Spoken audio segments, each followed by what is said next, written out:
Salut la team. Aujourd'hui on va aller à Nikko. On en a pour 2h30 de train. Là on doit prendre 2 trains JR, enfin 2 métros. Et ensuite prendre un autre train qui va coûter plus cher. Et on en a pour 1h30. Donc ça va être un peu long. Mais normalement les paysages en valent le coup. Là je vous mets des images vite fait de ce qu'on est censé voir. Est-ce que vraiment ça va être comme ça?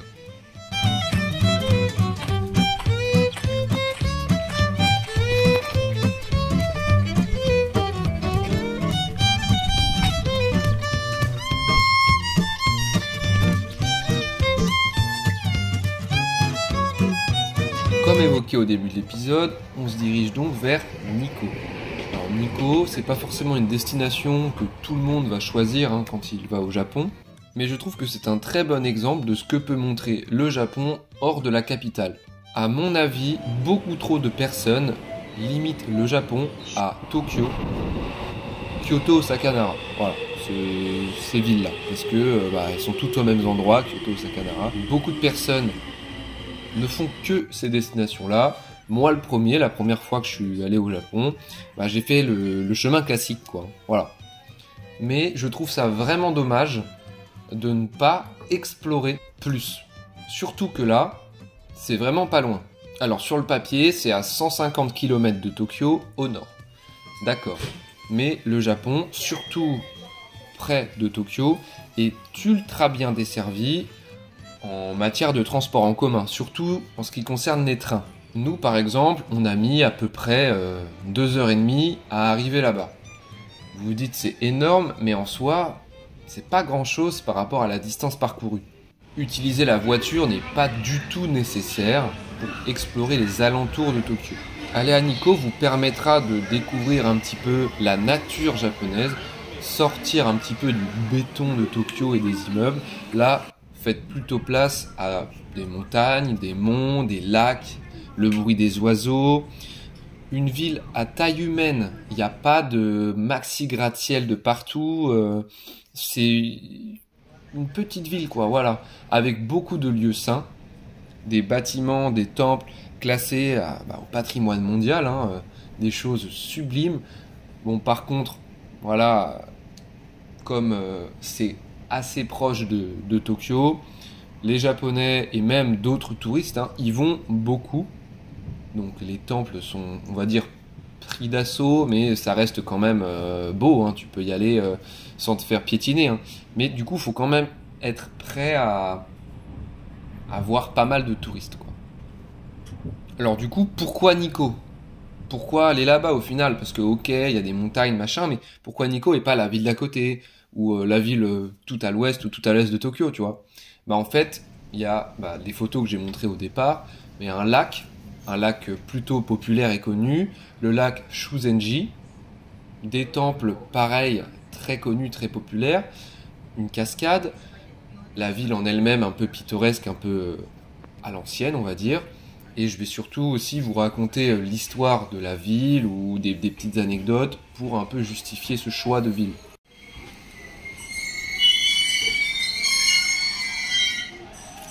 Il est comme stylé ce. C'est bon, on est arrivé à Nikko, on voit notre train derrière. Voilà, un peu original, sympa, les trains au Japon c'est toujours très beau. Et là je pense qu'on va reprendre le métro pour aller directement là où il y a les petits lieux, les petits ponts, les petits monuments un peu sympas. On est descendu ici, comme ça on paye moins cher au final, parce que là on va reprendre juste le métro et pas continuer sur le train classique. Voilà. Donc déjà Nikko dispose d'un parc national gigantesque, mais gigantesque. Il y a des temples et des sanctuaires d'ailleurs qui sont classés au patrimoine mondial de l'humanité. Donc c'est un truc de ouf. Donc tu as le sanctuaire Toshogu, le temple Rinnoji et le sanctuaire Futarasan Jinja. Voilà. Il y a un parc mémorial de la Villa Impériale aussi. Et une vue à couper le souffle, quoi. Entre lac et montagne. Concernant la ville en elle-même, du coup, comme je l'ai dit, c'est environ à 150 km au temps de Tokyo.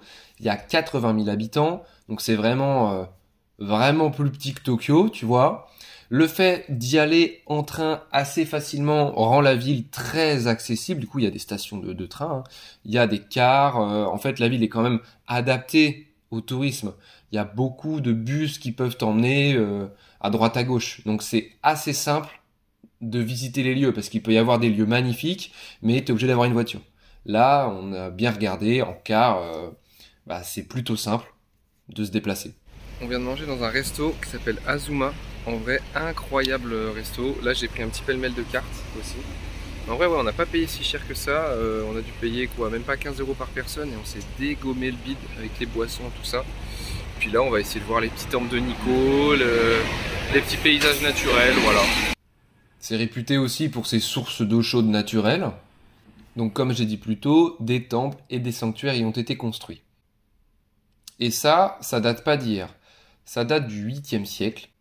Car à ce moment-là, la ville de Nikko est marquée par la spiritualité et devient rapidement un lieu sacré du shintoïsme. Le 8e siècle, c'est la fondation de la ville en gros. Mais elle devient aussi par la suite un lieu sacré pour le bouddhisme, donc pour les deux religions. Ce côté spirituel et religieux poussera plus tard le fondateur de la dynastie des shoguns Tokugawa à y faire élever son mausolée. Tout au long de l'époque Edo, donc l'époque Edo c'est de 1603 à 1868, l'époque la plus populaire connue du Japon, les samouraïs et tout ça, enfin c'est celle qu'on nous montre souvent au cinéma, qu'on a dans nos têtes du Japon à l'ancienne, en fait c'est ça, on pense à l'ère Edo du coup. Donc là, à cette époque-là, la petite cité s'est développée en un lieu de pèlerinage directement relié à la capitale par la route Nikko-Kaido. Donc cette ville-là a toujours été, on va dire, un lieu de tourisme, que ce soit du coup au départ religieux et maintenant pour les photos, pour l'héritage. Nikko est réputé pour être magnifique en toute saison et permet également de voir de la neige facilement pour ceux qui en recherchent lors de leur séjour au Japon. Parce que oui, la ville est située en hauteur. Vous allez le voir, mais il y a un moment, je vais être au niveau du lac, tu vois, voilà. Je vais être à 1200 mètres de haut.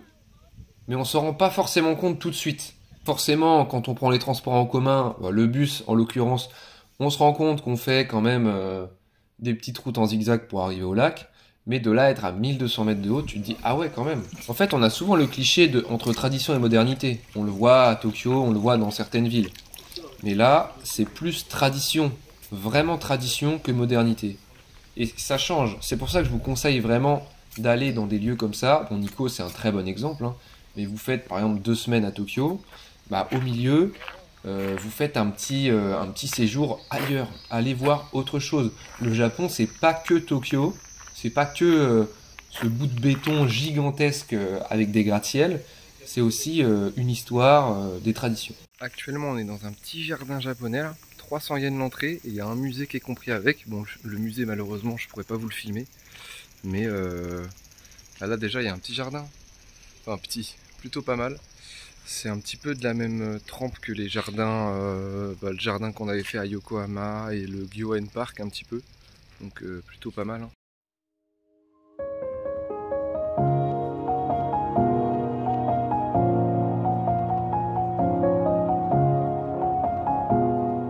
Nikko, comme je l'ai dit précédemment, est connu pour son parc naturel. Le parc est célèbre pour sa faune, donc ses macaques japonais, ses ours noirs d'Asie et ses cerfs sika. Le temple Toshogu de la ville de Nikko, qui est situé au niveau du parc national, est une des destinations touristiques les plus populaires au Japon. C'est pour ça qu'il y a beaucoup de tourisme. Ce temple a donc été construit en hommage à Ieyasu Tokugawa, donc le premier shogun.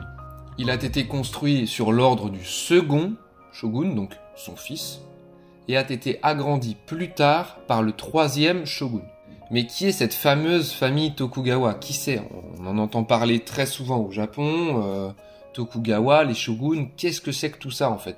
Ça peut être difficile à saisir.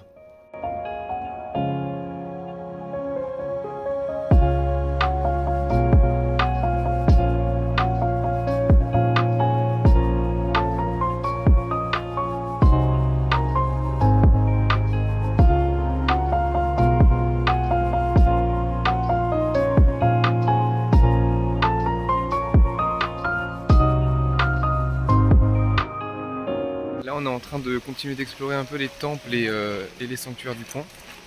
Et ensuite, on va prendre un bus pour se diriger vers des cascades et un super lac. Apparemment, c'est même sûr même. Il est classé au patrimoine mondial de l'UNESCO.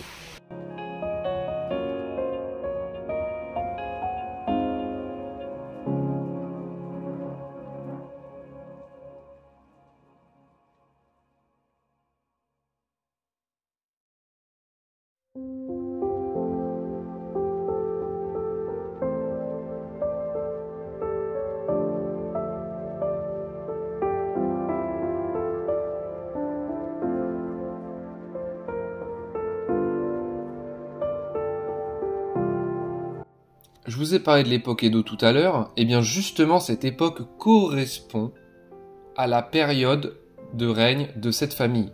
Donc le shogunat Tokugawa est une dynastie de shoguns du coup qui dirigèrent le Japon de 1603 à 1868. Le premier shogun, donc c'est notre Ieyasu Tokugawa, et le dernier c'est Yoshinobu Tokugawa. Donc le règne est plus connu sous le nom d'époque Edo, du nom de la ville qu'ils choisirent pour capitale. Donc Edo c'est Tokyo en fait, afin de s'éloigner de Kyoto, la capitale impériale, séparer les pouvoirs, vous voyez un petit peu. Et du coup ce Tokugawa Ieyasu, le premier shogun, qu'est-ce qu'il a fait de base? Déjà il a vécu longtemps, plus de 70 ans ce mec, c'est ouf. Il a aidé à unifier le Japon en fait. Le Japon était unifié. Et une fois qu'il était unifié, commence son règne en fait, pour faire dans les grandes lignes. Mais si vous voulez, je ferai une vidéo un peu complète. Moi j'aimerais vraiment le faire parce que même pour moi c'est intéressant, je ne connais pas vraiment à 100% l'histoire du pays, je m'y intéresse mais j'ai pas fait de recherche approfondie. Mais on peut faire genre une vidéo par période, par époque on peut dire. Bon la team c'est vraiment magnifique, hein. Mais par contre c'est blindé de monde. Donc si vous venez là, faut s'attendre à voir du monde quoi.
C'est bon, on est arrivé près du lac, donc on va essayer d'aller près des cascades pour pouvoir voir la vue.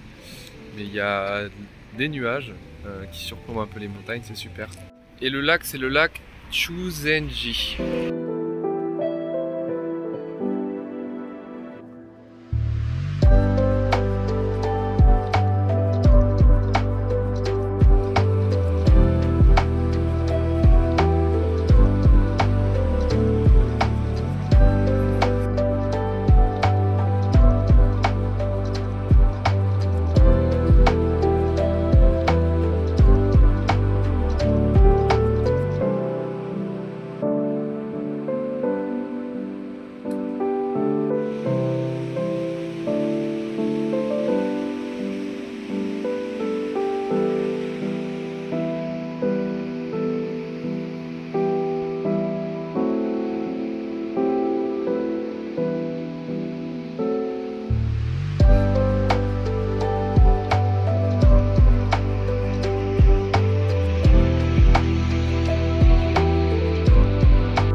Bon, c'est bon, là on se dirige vers le train pour rentrer à Tokyo. J'espère que ça vous aura plu, que les paysages étaient beaux. Nous là on va se préparer pour le Fuji parce que demain on gravit le Fuji. Bisous.